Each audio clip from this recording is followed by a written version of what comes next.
El gobierno tiene confianza cero. El gobierno ha rifado la confianza.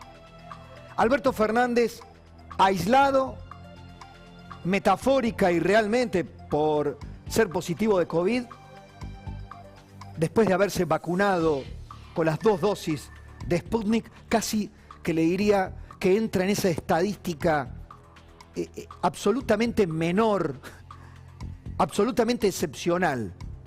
Lo que les pasa al presidente es absolutamente excepcional, increíble. Además del COVID, al presidente lo está afectando el poder de una manera inusitada. Un día como hoy, hace ya varias jornadas, le decíamos, usábamos la frase de Eduardo Duhalde, está groggy. Bueno, hemos tenido una semana con un presidente vacilando, con un gabinete vacilando.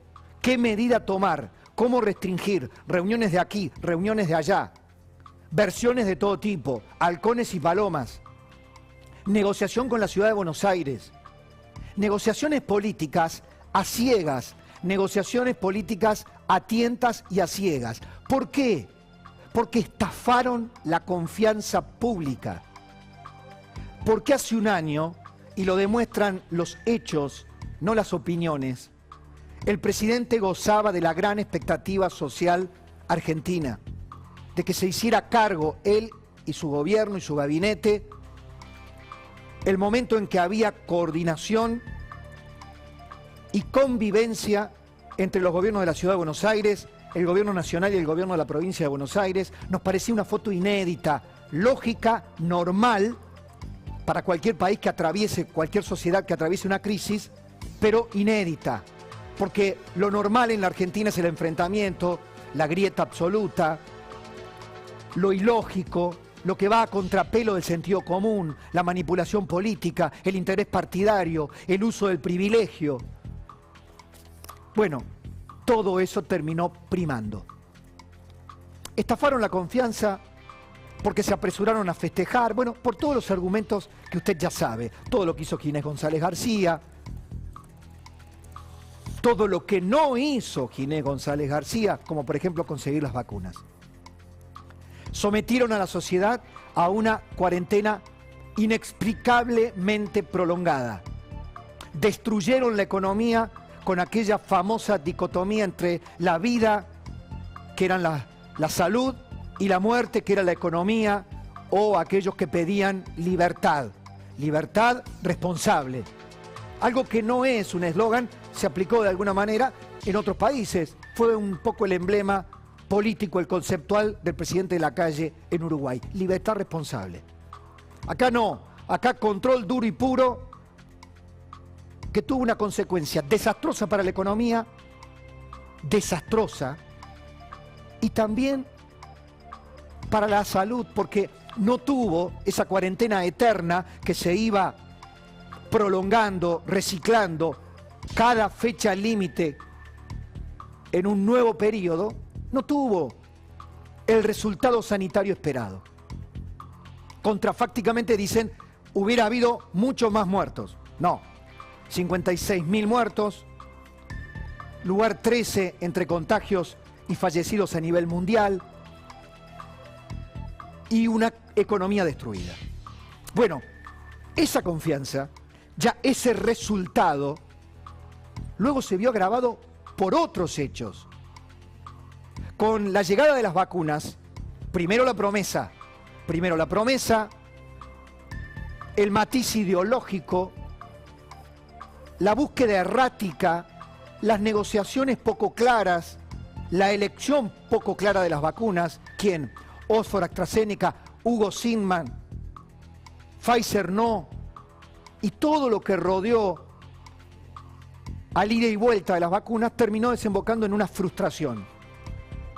AstraZeneca no llegó, tuvo complicaciones mundiales, la Sputnik empezó a correrse el velo y se dio cuenta que Rusia primero no publicaba los papeles, gran debate nacional, papeles sí, papeles no, creo o no creo.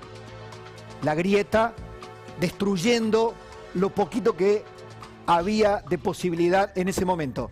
Finalmente se publicaron tardíamente en The Lancet y empezaron a llegar las vacunas, pero el 10% de lo que había prometido. Bueno, toda esta secuencia y el vacunatorio VIP, con el cual inauguramos de alguna manera, a la vuelta de las vacaciones, el año.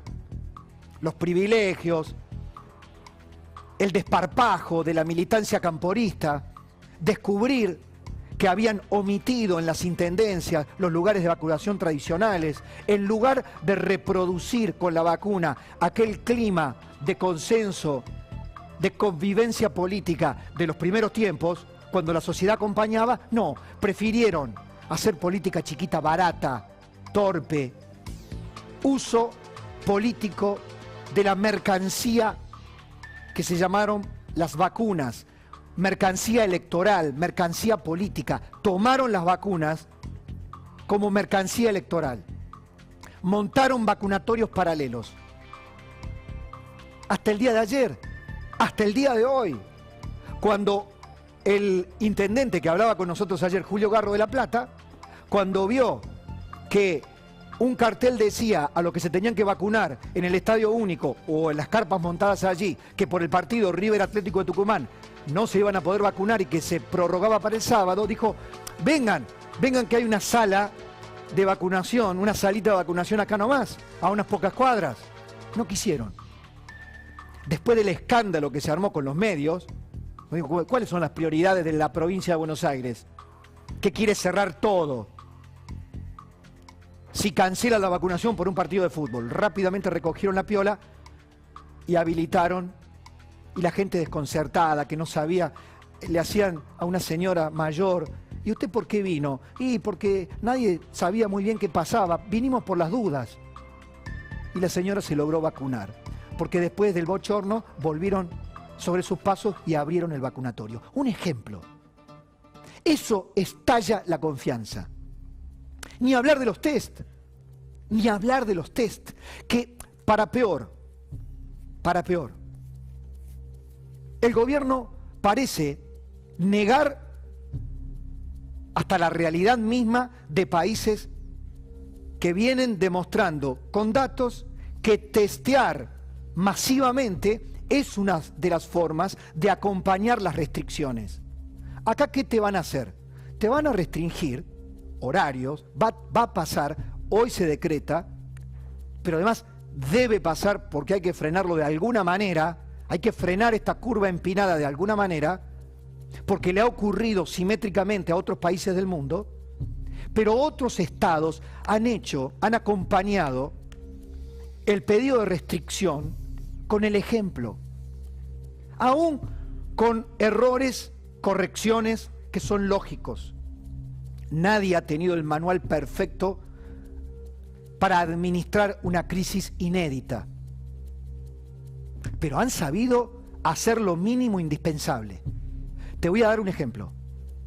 Las colas de gente testeándose o tratando de testearse, 2, 3 horas en los hospitales de la ciudad de Buenos Aires estallados. Esta mañana Fernán Quirós admitió, se están dirigiendo mal a los lugares.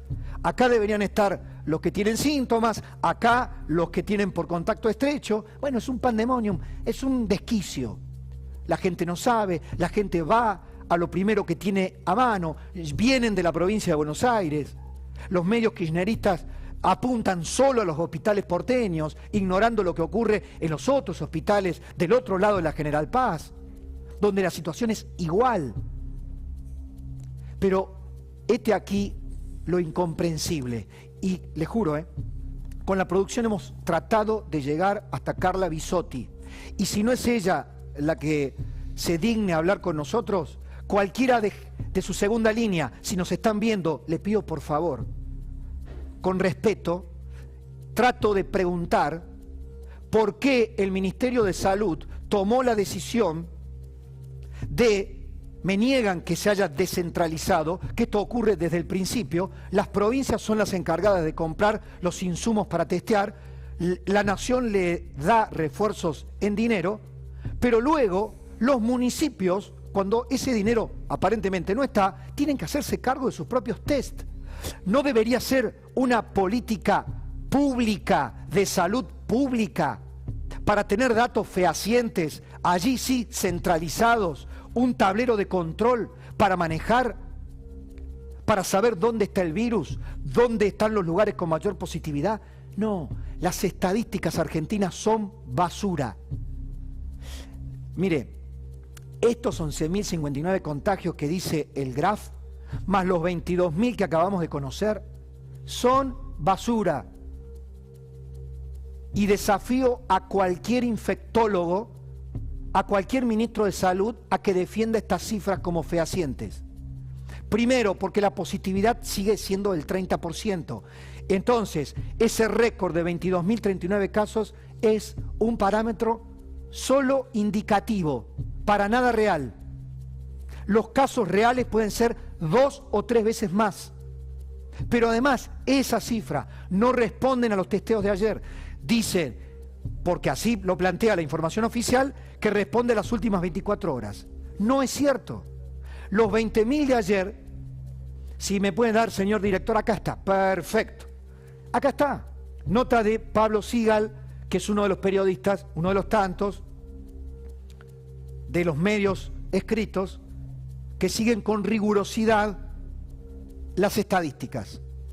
De los 20.870 que nos asustaban ayer, resulta que solo 7.592 correspondían efectivamente al día de ayer. El delay en cargar los muertos, el delay en cargar los contagios, el delay en cargar los testeos. Entonces, así no se puede manejar una pandemia, con estadísticas fallidas. Pero además, y le voy a dar un ejemplo, cualquier encuestador en la Argentina le podría dar lecciones a cualquier infectólogo de cómo se hace una muestra. Si yo voy a una unidad básica y pregunto, los que están aquí en esta unidad básica, ¿quiénes son peronistas? Seguramente la muestra me va a dar el 100%. Yo quiero saber cuántos peronistas hay en un barrio. Voy a la unidad básica. ¿Voy a la unidad básica a preguntar? No.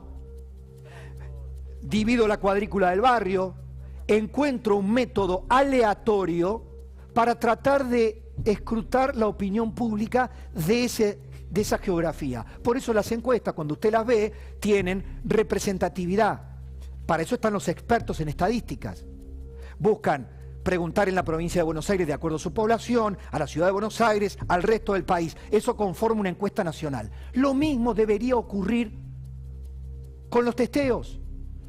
Y no ser usted, yo, que tengamos que concurrir a testearnos. Es el Estado el que tiene que venir a buscarnos. El Estado tiene que salir a buscar dónde está el virus, dónde están los contagiados, quiénes son contacto estrecho. ¿Por qué? Porque así lo han hecho la mayoría de los países que han tenido control, no digo de la pandemia, pero sí de la información de la pandemia. Estas estadísticas fallidas, que solo sirven para el estrépito, solo sirven para el miedo, por eso le vengo planteando, solo tienen para ofrecerte el miedo. Estas estadísticas no permiten gestionar la pandemia. Con estas estadísticas fallidas se toman las decisiones en la Argentina. Lo peor de todo es que tampoco un encuentro, por ejemplo, que en la oposición tuvieron un año. Yo entiendo el Zoom de Juntos por el Cambio, para tomar decisiones, para fijar posiciones, para armar un comunicado. Pero podrían haber armado una comisión COVID. Una comisión COVID. Les voy a dar un solo ejemplo de un gran político rioplatense, Tabaré Vázquez. Tabaré Vázquez, antes de que asumiera Luis Lacalle Pou, hizo un estudio con su gente del Frente Amplio y le otorgó el trabajo al presidente electo. Tome, presidente, sobre la economía, sobre lo que podía ser la política de salud. no gobierna Juntos por el Cambio. Es cierto, no tiene ninguna responsabilidad en estas decisiones y en este fracaso sanitario.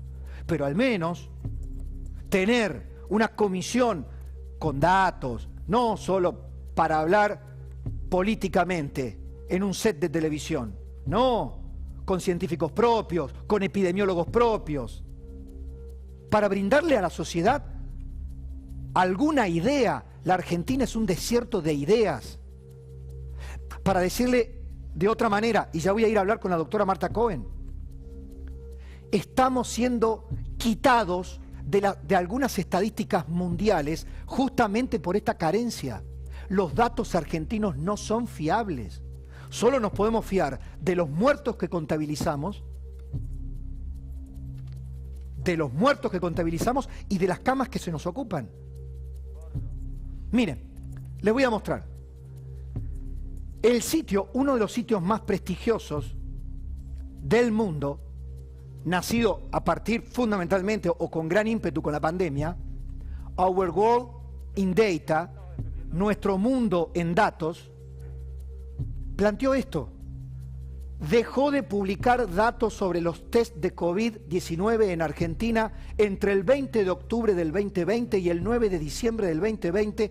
En muchas provincias los test negativos no se incluían en el número total de test. Era un desquicio estadístico. Entonces, nos pasó con el INDEC. Borramos la inflación, borramos los pobres, estafamos a los acreedores, tenemos juicios pendientes en Nueva York y no se nos cae la cara, porque hemos estafado con las estadísticas de la economía. Ahora estafamos con las estadísticas de lo sanitario. ¿Qué somos? ¿En qué nos hemos convertido? En un país de estafadores. Es duro plantearlo de esta manera. Yo sé que hoy la cifra nos va a dominar, 22.000 casos, pero quiero que lo sepa. A lo mejor algún día los hechos terminan generando una conciencia general sobre esto, y si no, un par de locos, 3, 5, gritando en el desierto o aullándole a la luna. Pero esto es un desastre. Esta es la falta de confianza que tiene el presidente. En un ratito Javi Lanari me va a mostrar una encuesta de Jorge Giacobbe. ¿O qué cree? Que la caída en picada de la confianza del presidente en su gestión por parte de la sociedad, ¿por qué es? Por estas cosas. Este presidente no le queda más que el miedo para tratar de convencer a una sociedad que le tuvo confianza y a la cual la estafó. Porque además, de vuelta, la responsable de salud que sigue a cargo es la que no vio, no quiso ver, encubrió el vacunatorio VIP y lo sigue negando, que es lo peor. Hay 9 causas judiciales en la provincia de Buenos Aires, causas federales investigando presuntos delitos, y niega el vacunatorio VIP. O sea, no supieron hacer las cosas, y cuando llegaron las pocas vacunas se las apropiaron para usarlas políticamente y para el privilegio de los que tienen un conchavo con el Estado. Ya está. Solo nos queda la intemperie. Solo nos queda nuestro propio miedo, nuestro propio cuidado. Escuchar a los directores de los hospitales para que nos cuenten realmente qué está pasando. Al gobierno no se le puede creer. Lamentablemente rifaron las estadísticas públicas, rifaron la gestión de la pandemia. Y ahí estamos, más pobres que hace un año, con un sistema de hospitales estresados, con el personal de la salud mal pago y terriblemente acuciado por la realidad que les toca, y una segunda ola que nos va a tocar, que ya está entre nosotros, como en gran parte del mundo. Únicamente podemos rezar y esperar, usar barbijo y practicar la distancia social.